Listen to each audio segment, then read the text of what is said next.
நம்ம இன்றைக்கி ஹிஸ்ட்ரியில் உள்ள first lesson the rise of nationalism in யூரோப்பில் உள்ள தேர்ட் பார்ட் பற்றி பார்க்கலாம். நேற்றுக்கு நம்ம செகண்ட் பார்ட் வேறு பார்த்தோம், இந்த கலெக்டிவ் பிலாங்கிங்ஸ் வர. இன்றைக்கி நம்ம தேர்ட் பார்ட் பார்க்கலாம்.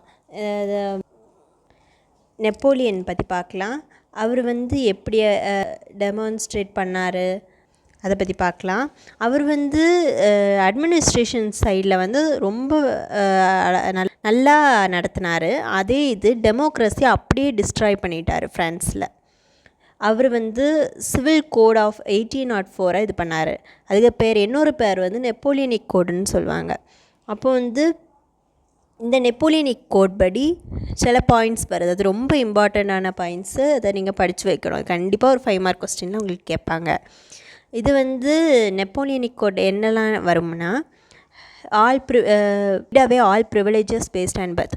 அப்படின்னா நம்மளுக்கு பர்த்லேருந்தே சில பேரை பார்ப்பாங்க, இவங்க அப்படின்னு அப்படியே குத்தி வச்சுருவாங்க. அதை அவர் அப்படியே இது பண்ணிட்டார், ஒதுக்கிட்டார். அப்படி ஒரு சிஸ்டம் இருக்கவே கூடாதுன்னு. அப்புறம் establish equality before the law. ஈக்குவாலிட்டினா எல்லாருமே ஒரே மாதிரி தான், சமமாக இருக்கணும். ரைட் டு ப்ராப்பர்ட்டி, எல்லாருக்கும் ப்ராப்பர்ட்டி கிடைக்கணும், மென் உமன் எல்லாருக்கும். இந்த code was exported to regions under French control. இந்த கோடு, இந்த ஐடியாஸ் வெறும் ஃப்ரெஞ்ச் கண்ட்ரோலில் இருக்கிற எல்லா ரீஜியன்ஸ்க்கும் இது பரவுச்சு. அப்புறம் இது சுவிட்சர்லாண்ட், இட்டாலி, ஜெர்மன் எல்லா இடமும். அப்புறம் சிம்ப்ளிஃபைட் சர்ஃப்டம் அண்ட் மெனோரியல் டியூஸ்னால், ஃபார்மர்ஸுக்கு அந்த காலத்தில் அந்த முதலாளிக்கு அவங்க வேலை செய்யணும். அவங்க அதுக்கு ப்ரொடெக்ட் பண்ணுவாங்க, அந்த ஓனர்ஸ். அதெல்லாம் இவர் இது பண்ணிட்டார், டிஸ்ட்ராய் பண்ணிட்டார், அபாலிஷ் பண்ணிட்டார். அப்புறம் லிபரலைஸ் பண்ணிட்டார் எல்லாத்தையுமே. எல்லோரும் எல்லா இடமும் போகலாம், எல்லா கம்யூனிகேஷன் டெவலப்மெண்ட் பண்ணார் இவர். டிரான்ஸ்போர்ட் எல்லாத்துக்குமே எல்லோரும் எல்லா இடத்துலையும் போய் விற்கலாம். அதனால் பிஸ்னஸ்மேன், பீசன்ஸ், ஆர்டிசன்ஸ் எல்லோரும் நல்லா இது பண்ணிட்டாங்க, டெவலப் ஆனாங்க. அவங்களுக்கு ரொம்ப பிடிச்சிருந்தது இவருக்கு ரூல். எல்லா இடமும் போய் அவங்க ட்ராவல் பண்ணி ட்ரேட் பண்ணலாம். ஃபுட்ஸ் எல்லாமே எந்த ஒரு டேக்ஸும் இல்லாமல் எல்லா இடமும் போய் விற்கலாம். அதுக்கு அடுத்தது வெயிட்ஸ், மெஷர்ஸ் எல்லாமே எல்லா ஊரையும் ஒரே மாதிரி இருக்கணும் அப்படி சொன்னாங்க. எக்ஸ்சேஞ்ச் ஆஃப் குட்ஸ் எல்லாமே. ஆனால் சில ஊரில் இதே ஒரு கேள்விக்கு கேட்கலாம், 3 மார்க் கொஸ்டினுக்கு வர வாய்ப்பு இருக்குது.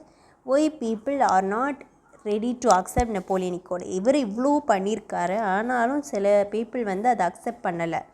ஏன் அப்படின்னா, ஃபஸ்ட்டு அவருக்கு ரூலை எல்லா கண்ட்ரிலையும் வரவேற்றாங்க. ப்ருசல்ஸ், மிலான், வார்சா, ஃப்ரெஞ்ச் ஆர்மிஸ் அங்கே இது பண்ணுவாங்கள்ல, அந்த ரூலை எஸ்டாப்ளிஷ் பண்ண நேரம் அவங்கள ரொம்ப வெல்கம் பண்ணாங்க. ஆனால் போக போக ஏன் அவங்களுக்கு பிடிக்காம போயிடுச்சுன்னா, அவர் டேக்ஸை ரொம்ப இன்க்ரீஸ் பண்ணார். சென்சார்ஷிப்னால் ப்ரோஹிபிட் பண்ணிட்டாங்க. அவங்களுக்கு பப்ளிஷிங் எல்லாத்தையுமே ப்ரோஹிபிட் பண்ணிட்டாங்க, ஒரே ஏரியாவில் இருக்கணும். அதுக்கு அடுத்தது எல்லா இடமே அவர் டாமினேட் பண்ணுறதுக்கு வந்தார். அவருக்கு ஃபேமிலி மெம்பர்ஸ், இதை நீங்கள் 9th படிச்சிருப்பீங்க. எல்லா இடமும் ஒரு அந்த அவருக்கு ஃபேமிலியில் உள்ளவங்க தான் ரூல் பண்ணணும்னு சொல்லி ஒரு டைனாஸ்டிக் சக்சஷன் மாதிரி பண்ணிட்டார் அவர். எல்லாருமே அவங்க ஃபேமிலி தான் பண்ணணும்னு. அதனால இது மக்களுக்கு ரொம்ப பிடிக்காம அவரை ஒதுக்கிட்டாங்க. அப்புறம் 1815 அவரை எக்ஸிக்யூட் பண்ணிட்டாங்க.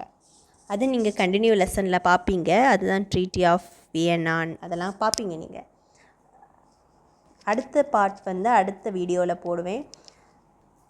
மறக்காமல் இந்த வீடியோவை சப்ஸ்கிரைப் பண்ணுங்கள், லைக் பண்ணுங்கள். எதாவது டவுட்னால் கண்டிப்பாக கமெண்ட் பண்ணுங்கள். தேங்க்யூ.